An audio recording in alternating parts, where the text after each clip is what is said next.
आ, इस सीजन में बहुत सारे यादगार एक्सपीरियंसेस रहे हैं, लेकिन कुछ दिखाई नहीं दिए, दे वर नॉट शोन। जो देखे होंगे लोगों ने, वो एक अलग ही साइड था मेरा, जो मैं थोड़ा इमोशनल भी हुई थी, क्योंकि आ, जब फर्स्ट सीजन में मैं गई थी तो टास्क इतने हैवी नहीं होते थे, यू नो, इतना वो प्रोडक्शन वैल्यू नहीं होता था। हमें अंडे दिए जाते थे कि हाथ में अंडा, आपका बच्चा है, उसको संभाल के घूमो, और कोई एक दूसरे से लड़ाई नहीं करता था। तो इस टाइम जब टास्क दिया गया था, तो सभी अग्रेसिव हुए और मैंने एजाज पे अटैक किया था, क्योंकि 13 सीजन में जब हम गए थे, तो वहाँ मैंने सिद्धार्थ शुक्ला वगैरह बाकी से सीख लिया था कि you have to attack, you know, defend करने से पहले आपको अटैक करना है। तो मैंने एजाज को अटैक किया और शायद उसको लग गया। और जब, और वो मेरा दोस्त भी था, प्लस मैंने उनको कन्विंस किया था कि मेरे लिए आप लोग हार जाओ, लेकिन वो बाद में था इसके बाद, लेकिन एक ऐसा, यू नो, बोला था कि हम लोग एक ग्रुप है, और इन्होंने डिवाइड करके मुझे जैस्मिन और विकास और रुबीना के साथ डाला है। तो एनीवे तो उसने इतना बड़ा उसका ये किया ना कि मुझे लग गया, मुझे चोक हो गया वगैरह। तो मैं अपसेट हुई एज अ फ्रेंड, और मैं शायद रोने लगी उधर। तो उस वजह से वो एक साइड मेरा देखा, जो मुझे नहीं लगता आज तक बिग बॉस में देखा गया है, कि कैशमीरा कैन क्राई ऑल्सो। तो ये मेरे लिए बहुत ही यादगार मोमेंट था। और बहुत सारे ऐसे यादगार मोमेंट्स हुए, लेकिन मैं वो बता रही हूँ आपको जो ऑडियंस ने देखा होगा, you know? बहुत बहुत दबंग मानी जाती हैं आप, और जी। मुझे लगता है कि बहुत बर्दाश्त भी हो गई है आपके अंदर। आप बहुत, जितना आप रिएक्ट करते आए हैं, जितना आप बहुत जल्दी रिएक्ट करते हैं, हाँ। एग्रेसिव हो जाते हैं अपनी बात रखने के लिए कि मुझे बात सही है तो सही है, हम्म। मुझे लगता है सही है, लेकिन इस बार ऑडियंस ने भी महसूस किया कश्मीरा कि बहुत शांत रहे हैं आप। नहीं, मैं शांत नहीं रही थी, मैंने बहुत जगह पे बहुत बातें की है, लेकिन बहुत सारी फालतू बातें भी वहाँ हो रही थी, और जहाँ फालतू बातें होती थी वहाँ कश्मीरा का जगह नहीं होता। और मैं चीपनेस की थोड़ी सी लेवल क्रॉस कभी ज़िंदगी में नहीं की, तो एक शो के लिए तो करूँगी ही नहीं। और जहाँ पे थोड़े बहुत झगड़े हुए मेरे, बाहर आके मुझे पता चला कि वो दिखा नहीं, यू नो, तो हो सकता है वो क्रिएटिवली इंपॉर्टेंट नहीं लगा होगा। फॉर एग्जाम्पल, मैंने अर्शी के साथ झगड़े, 2-3 मेरे झगड़े हुए अर्शी के साथ, जहाँ पे मैंने उनको बहुत स्ट्रिक्टली और बहुत ही कंफर्म्ड वे में कहा था कि अगर आप एक मैरिड आदमी के पीछे पड़ रहे हो, तो इसमें मैं आपके साझेदार या भागीदार हूँ नहीं, क्योंकि I don't like that, you know, that's just not done. तो वो एक ऐसे झगड़ा था जो दिखाई नहीं दिया। हो सकता है कि उस लेवल पे नहीं किया होगा, क्योंकि अर्शी कहीं ना कहीं मेरे साथ बैठती थी, क्योंकि ना उसके साथ रुबीना और जस्मिन बैठते थे, ना मेरे साथ बैठते थे। उन्होंने वो एक घर वाला बाहर वाला सिचुएशन बनाया दिया था कि ये चाहे बहुत अच्छे लोग भी हो, बाहर से आए, ये हमारे लेवल के नहीं है, या ये लोग हमको पसंद नहीं है। तो उन्होंने मेंटली डिसाइड किया था कि हम पहले से आए तो हम जीत के जाएंगे। हालांकि चैलेंजर्स में बहुत सारे लोग ऐसे थे, जैसे विकास गुप्ता और मैं, जो रुबीना और जैस्मिन से कहीं, स्पेशली अभिनव से कई गुना ज़्यादा बेटर कॉन्टेस्टेंट्स है। तो कुछ झगड़े ऐसे हैं घर में, जिसमें समझ में नहीं आता था इसमें मुद्दा क्या है। कि आप सेब और आलू छीलने पे तो झगड़ा नहीं कर सकते हो। मैं, आपने सही कहा कि मैं बहुत दबंग हूँ, और मैं उन मुद्दों पे झगड़ती हूँ जिस जो मुद्दे हैं। जैसे उम्र का लिहाज का मुद्दा था, या राखी तेरा तो इस यहाँ पे सबने इज्जत लूटी है, जो निकी ने बोला वो मुद्दा था, उसमें मैं लड़ी हूँ, उसमें मैंने अपने आवाज़ उठाए, उसमें मैंने स्टैंड लिया। These are not things that you expect a woman to say to another woman. तो इससे अलावा दूसरे कौन से मुद्दे हैं जहाँ पे विकास ने अर्शी को धक्का मारा, और मैं पहले अर्शी के अगेंस्ट थी कि तुमने इतना पुश किया किसी को कि he had to push you in the water. तो वो एक था। फिर जब अर्शी ने कहा कि मुझे लगा है पानी मेरे लंग्स में चला गया, तो मैं अकेली वो लड़की थी जो अर्शी के साथ 2 घंटा बैठी। अब ऑब्वियसली वो 2 घंटे का आपको दिखा नहीं सकते, लेकिन जितना भी दिखाया मैं उसके साथ थी। वो गलत थी लड़की, लेकिन उसके साथ कोई नहीं था, तो उसको खाना पूछना, पानी पूछना, टॉवल देना, ये सब मेरा काम था। तो स्टैंड तो मैंने लिया हुआ है, बट आई गेस। स्टैंडर्ड कहाँ पहुंचा है बिग बॉस का?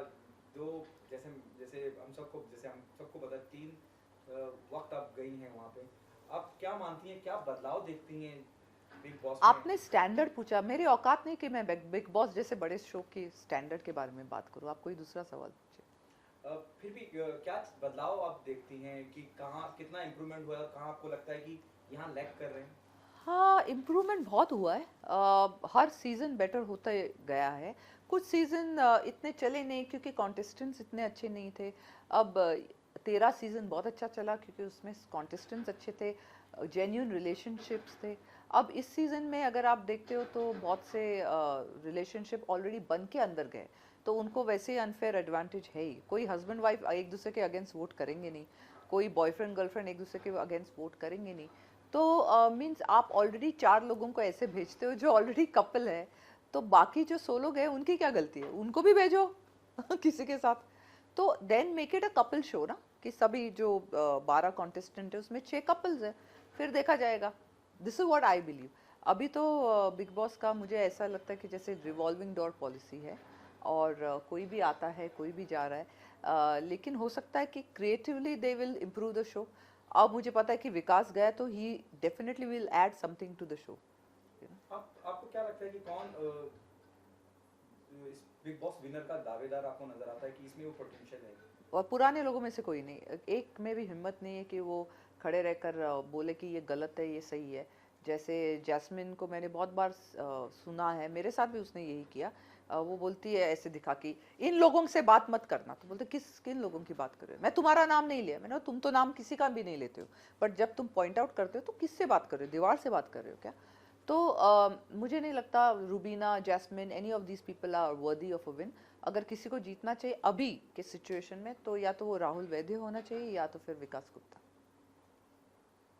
दोनों में किसे ज्यादा टफ कंपटीटर मानते हैं? जैसे आपने विकास का, राहुल वैद्य दोनों का नाम लिया। डेफिनेटली विकास गुप्ता को ज़्यादा टफ कॉम्पिटिटर मानती हूँ, क्योंकि ही इज़ इंटेलिजेंट। वो उसको एक उसमें ठहराव भी है, स्ट्रैटेजी बहुत अच्छा खेलता है। I am my self a strategy player. तो जैसे मैंने दूसरे टीम को बोला था कि हाँ, क्या बोल रही थी? हाँ, मैं सोचती हूँ कि विकास गुप्ता बहुत ही अच्छे स्ट्रैटेजिक प्लेयर है, और मुझे स्ट्रैटेजिक प्लेयर्स बहुत अच्छे लगते हैं। जैसे मैंने फ्लिप मारा था कि मैंने दूसरे टीम को कन्विंस किया था कि मेरे लिए हार जाओ। मुझे नहीं लगता 13-14 सीजन में कभी ऐसा हुआ है कि दूसरा टीम एक ए टीम के लिए खेलता है और ए टीम को लगता है कि मैं दूसरे टीम के लिए खेल रही हूँ। तो वो पूरा एकदम कंफ्यूजिंग एंड इंटरेस्टिंग बैटल था। मेरे लिए बिग बॉस ही है। It's a game of wits, it's a game of emotion, it's a game of thought process. तो आपको ये स्ट्रैटेजी गेम करना ही पड़ेगा। आप अगर एज अ फैन किसी को वोट कर रहे हो क्योंकि उसके सीरियल आपको पसंद आई थी जो 5 साल चली हुई, बट वो उस सीरियल में अच्छी थी, इस गेम में कैसी है? तो हमारी ऑडियंस शायद वो समझती नहीं है, वो सिर्फ एक किसी का चेहरा पसंद है या एक किसी का पर्सोना पसंद है तो उसको वोट करते हैं। तो I don't agree with that, but this is how I think. बहुत फिट भी, आपको फिटनेस को लेके भी बहुत बहुत डिस्कशन रहा है। हाँ, और क्या कश्मीर आगे कुछ और प्लानिंग है? Will see you doing more of films और टीवी? तो मैं आपसे एक सवाल पूछती हूँ, जी। क्या मैं अच्छी लग रही हूँ? Of course. तो फिर मैं क्यों नो नहीं डाउट, करूँगी? No doubt about it. It's not about me, we can not ask anyone. नहीं, बट अगर मैं बहुत अच्छी लग रही हूँ तो मैं काम करूँगी ना, कि कृष्णा को दिखाने के लिए अच्छी लग रही हूँ मैं। नहीं नहीं, this is a part of my job. To look good is a part of my job. जैसे कि अगर कोई डॉक्टर बनता है तो उसको वो मेडिकल लाइसेंस लेना होता है, उसको वो 10-15 साल पढ़ाई एक्स्ट्रा करनी पड़ती है, सर्जरी प्रैक्टिस करनी पड़ती है। तो ये मेरा जॉब है कि for me to look good physically and also emotionally, mentally, it's a part of my biodata. तो 100% मैं डेफिनेटली चाहूँगी कि और भी काम करूँ, टेलीविज़न में भी काम करूँ, फिल्मों में भी काम करूँ। अभी फ़िलहाल मेरी महेश मांजरेकर के साथ एक फ़िल्म की शूटिंग चल रही है, तो यहाँ से मैं 2 दिन के बाद वहीं जाने वाली हूँ। वो बहुत खुश है कि मैं बाहर आई हूँ। If you can throw some light on the film which you're doing with Mahesh Babu. It's a Marathi film, इसका टाइटल नहीं है अभी तक, और उसमें मैं बहुत ही सिंपल लेकिन कनिंग, बोलते हैं ना, सिंपल लड़की जो बाहर से सिंपल दिखती है, चाल में रहने वाली लड़की जो प्रॉपर्टी के लिए बहुत कुछ करती है, ऐसा ये वाला रोल प्ले कर रही हूँ। वो होती सेक्सी है, तो she is a fantasy of all the main. सारे लड़के लोग उसको बहुत पसंद करते हैं चाल में, तो सब उसको देखते रहते हैं, लेकिन उसको सिर्फ अपना वो जिस फ्लैट में रह रही है वो फ्लैट में हिस्सा चाहिए। तो इस टाइप का कुछ रोल है। कैसा एक्सपीरियंस होने वाला है? क्योंकि अब काम करने जा रहे हैं महेश हाँ महेश के साथ। और महेश जी के साथ काम करना बहुत अच्छा लगता है because I find him very lucky for me. और वो हमेशा मुझे, चाहे मैं पतली हूँ या मोटी हूँ, हमेशा मुझे काम देते। You know he likes the actor in me I think. कुछ रेफरेंसेस लिए हैं आपने, क्योंकि जैसे आपने कहा कि मराठी लड़की का किरदार निभाने हाँ जा हाँ रही है, और एक वो लड़की जिसको उस जायदाद की बड़ी चिंता है और उसके लिए वो सारे राइट राइट हथकंडे अपनाती है। राइट। तो कुछ क्या, रेफरेंसेस लिए हैं आपने कि नहीं नहीं नहीं, मीन्स क्या रेफरेंसेस लेना है, एक्टर को क्या रेफरेंसेस लगते हैं। मीन्स साड़ी का लुक है, सिंपल लुक है, नो मेकअप लुक है, हेयर मेकअप कुछ नहीं है उसमें, लेकिन एक बहुत ही अच्छे परफॉर्मर का लुक है। तो I am looking forward to it. Thank you so much. Thank you. एक हाँ क्रिसमस एंड न्यू ईयर भी है, सो आपकी तरफ से एक क्या स्पेसिफिक प्लानिंग होने वाली है एंड एक न्यू ईयर एंड विश? अभी बच्चे कुछ 3.5 साल के हैं, तो अभी थोड़ा सा बात करने लगे हैं, उनको सांता क्लॉज वगैरह समझ में है। उनको ये नहीं पता कि सांता क्लॉज कौन है, लेकिन सांता क्लॉज है। तो इस साल 25 दिसंबर को मेरी शूट है महेश सर के साथ, लेकिन महेश सर मुझे जल्दी छोड़ने वाले, ताकि हम लोग क्रिसमस लंच या क्रिसमस डिनर बच्चों के साथ करें। तो समवेयर और दी अदर हम लोग जाने वाले क्रिसमस के लिए।